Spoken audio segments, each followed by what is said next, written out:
Students अस्सलाम वालेकुम। I am Asif Moin. मेरी last video first year commerce subject accountancy topic bank reconciliation के हवाले से शेयर की गई थी। हमने अपनी लास्ट 2 वीडियोस में first year commerce accountancy bank reconciliation statement के हवाले से कैश बुक में प्लस की जाने वाली इंट्रीज़ और सेकेंडली कैश बुक में माइनस की जाने वाली इंट्रियों की लिस्ट आपको प्रोवाइड की थी। हमने बताया था कि जो प्लस की जो कीज़ हैं अगर आप उन्हें याद कर लें तो बआसानी कैश बुक में प्लस की जाने वाली तमाम इंट्रियों से आप बखूबी वाकिफ़ हो जाएंगे।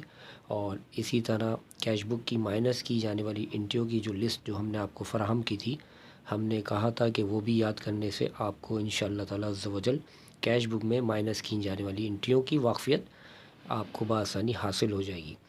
अब चूँकि बैंक स्टेटमेंट की बी प्लस और बी माइनस की इंट्रियों का सिलसिला अभी बाकी है, तो आइए आज की वीडियो में हम बात करेंगे बैंक रिकॉन्सिलेशन स्टेटमेंट बैंक में प्लस की जाने वाली इंट्रियों की list, I mean to say B plus. Bank reconciliation statement में जो इंट्रियाँ आमतौर पर बैंक में प्लस होती हैं उनकी तफसील कुछ इस तरह से है, आप नोट कीजिए। जैसे कि number 1, check deposited into the bank. I repeat, check deposited into the bank. Second, check deposit but not shown by the bank. I repeat, check deposit but not shown by the bank. Third, uncleared checks. Uncleared checks. Fourth, check deposit but too late to appear. Check deposit but too late to appear. Next, check in transit. Check in transit.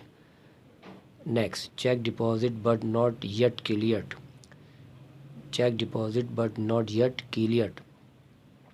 तो ये तो मुख्तसर bank में plus की जाने वाली इंट्रियों की तफसील थी। और अब हम बात करते हैं बैंक में माइनस की जाने वाली इंट्रियों की तफसील। तो आइए बी माइनस की लिस्ट सुन लीजिए। Number 1, unpresented cheque. Number 2, cheque issued but not present for payment. Number 3, outstanding cheque. Number 4, unpaid cheques. देखें, ये बहुत आम और मुख्तसर इंट्रियां हैं। अगर आप इनको बआसानी याद करने में कामयाब हो जाएंगे इंशाल्लाह, तो उम्मीद नहीं बल्कि यकीन है कि आपका बैंक रिकॉन्सिलेशन स्टेटमेंट का सवाल finally in the last equal आ जाएगा, उसका बैलेंस एडजस्ट हो जाएगा। क्योंकि ये जो हमने आपको आज की वीडियो में जो बी माइनस और बी प्लस की इंट्रियाँ बताई हैं, इस तरह आज हमारी बैंक रिकॉन्सिलेशन के हवाले से जो उसकी जो क्लास है वो मुकम्मल हो चुकी है। अल्हम्दुलिल्लाह हम ये बात कह सकते हैं कि अगर 10 ईयर के या किसी भी ऑथर के हवाले से कोई बुक के क्वेश्चन जो कि बैंक रिकॉन्सिलेशन से मुताल्लिक़ हों, उनका कोई भी सवाल आप बआसानी इन कीज़ की मदद से, इन इंट्रियों की मदद से आप इक्वली परफॉर्म कर सकते हैं। लेकिन शर्त क्या है कि आपको ये cash book plus, cash book minus और बी प्लस बी माइनस की इंट्रियाँ अच्छी तरह मेमोराइज़ करनी पड़ेंगी ताकि आप जो है इस बात का हक़ अदा करने में कामयाब नज़र आएँ।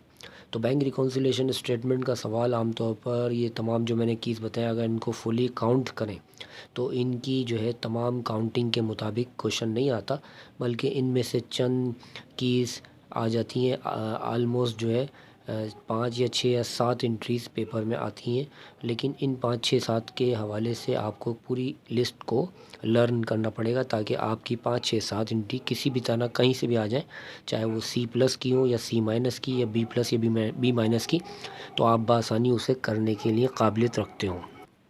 Concept is very important in the every subject. लिहाजा आप जो है इंट्रियों को समझने के लिए ये भी सोचिए कि अगर ये इस तरह की कीज़ थोड़ी सी बदल के या चेंज होके आ जाए तो आप बआसानी इन्हें कॉन्सेप्चुअली समझने के अहलियत रखते हो और आप बआसानी इनको in the case of other view या in the case of other face, in the case of other type कामयाब हो जाए पहचानने में। क्योंकि आप अगर आप सेंस को समझेंगे, कॉन्सेप्ट को समझेंगे, तो आपको कोई प्रॉब्लम नहीं होगा। क्योंकि इंग्लिश तो कीज़ के हवाले से चेंज हो जाएगी, लेकिन आइडियाज़ जो होंगे, जो कॉन्सेप्ट जो होंगे वो वही रहेंगे। तो आप जो है कॉन्सेप्चुअली इसको समझें कि मेरे कीज़ में जो है क्या मैसेजेस हैं, अब और वो मैसेज को मेमोराइज़ करें ताकि अगर वो वर्डिंग चेंज हो जाए, वही मैसेजेस चेंज वर्डिंग में हो तो समझ जाएं कि मेरी कीज़ ही होंगी वो।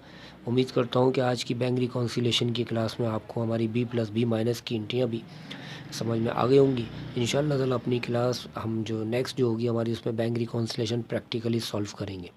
Thanks for the next time. السلام علیکم ورحمۃ اللہ.